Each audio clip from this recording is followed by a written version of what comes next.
Hey folks, Jez here. So this video is dedicated to Exeter's Pirate Day. The absolute fabulous Captain Catcravicious herself had asked me to make a video to contribute towards Pirate Day. I was more than happy to contribute towards this. Pirate Day, to those who don't know what it is, it's an annual event which happens in Exeter. It's a fabulous event where you can just dress up, you can go around with people, whether they're new friends or old friends. You can drink, you can sing, you can dance, and most importantly, it raises money for various charities. It's a success every year and it's a fabulous event, and I fully recommend joining or contributing towards them. If you wish to contribute towards them, get in touch with them on Facebook. Their link is at the end of this video, so please stay tuned and keep an eye out for that. Otherwise, enjoy this video. I had much fun making this. If you have any questions, comments, concerns, please feel free to contact me, and I hope you folks enjoy, and I hope everyone is staying safe, sane and healthy out there. Take it easy, folks.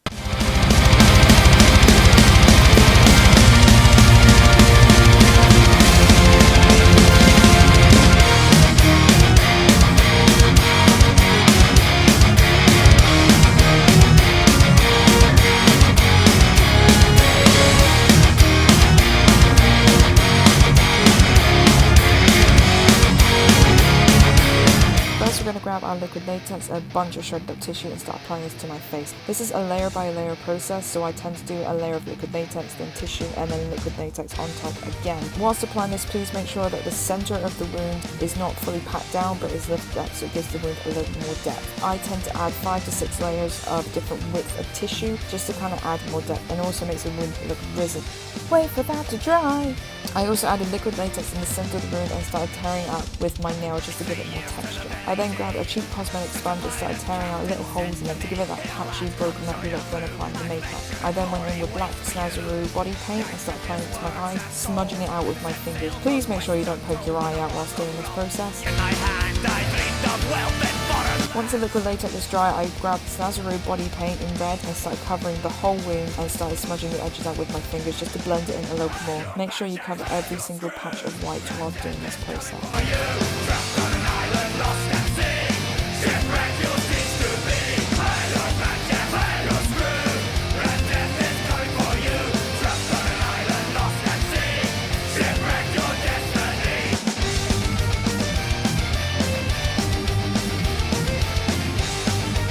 Once the red has dried, I then went in with black body paint and just filled in like the little cracks of the wound. Don't put the black body paint on top because this is what gives the wound depth. So just go for the deep little crevices and little wounds that tend to look like it's deeper than the actual few layers on top.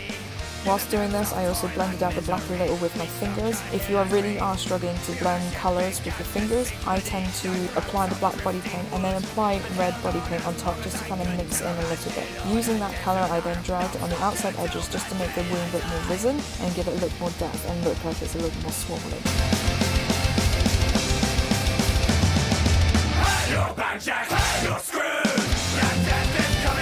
After this, I started applying white or yellow body paint, and I went around the edges and the very top pieces of the wound just to make it look like it's risen and it's swollen. Don't go over the top with the highlight because otherwise it's just going to lose the illusion that it's a swollen wound. Using these skills, apply this to your chin.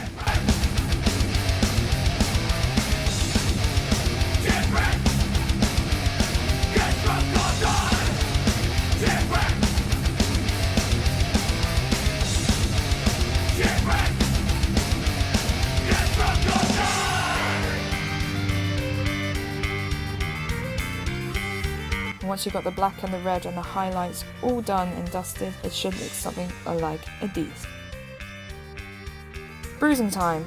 Take your headphone out, Jez, that would be a good idea. So for this, bruises tend to have multiple layers of colour. So using the same torn up cosmetic sponge, I use yellow body paint, then green, then blue, whilst in between each process just smudging it out with my fingers just to make it look like the bruise is more underneath the skin than rather on top of it. Then I went in with the purple. The torn up cosmetic sponge will give the illusion that it's broken capillaries as well. So if you look at a bruise, it's got different size touches and different markings on it, and this will make it look more realistic.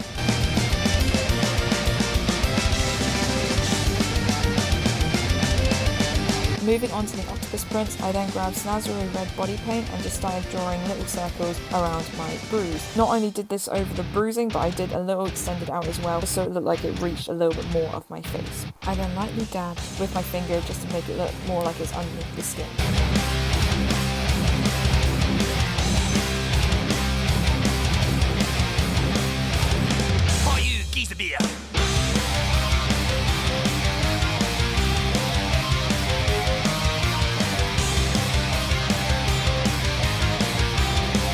And now would be a good time to take off your necklaces.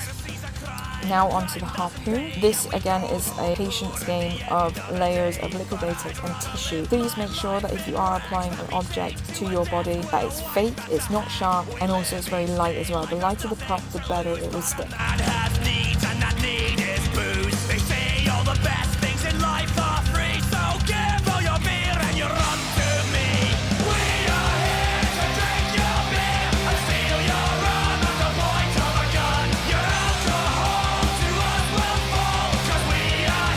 If you really are struggling to hold up the harpoon, I tend to roll up a piece of tissue and place it underneath the harpoon and use multiple layers of the tissue to stick to the very top of it as well. This will give it a better standing until you can do this.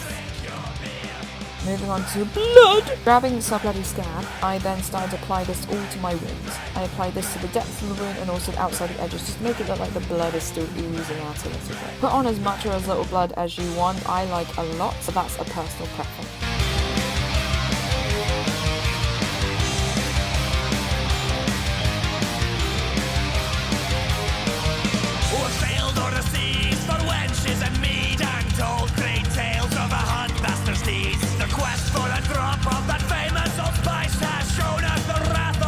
Then grabbing a bigger brush and more bloody scab, I then went round and covered the harpoon wound. Make sure you cover all the white areas. I then went in with my finger and just smudged it out a little bit.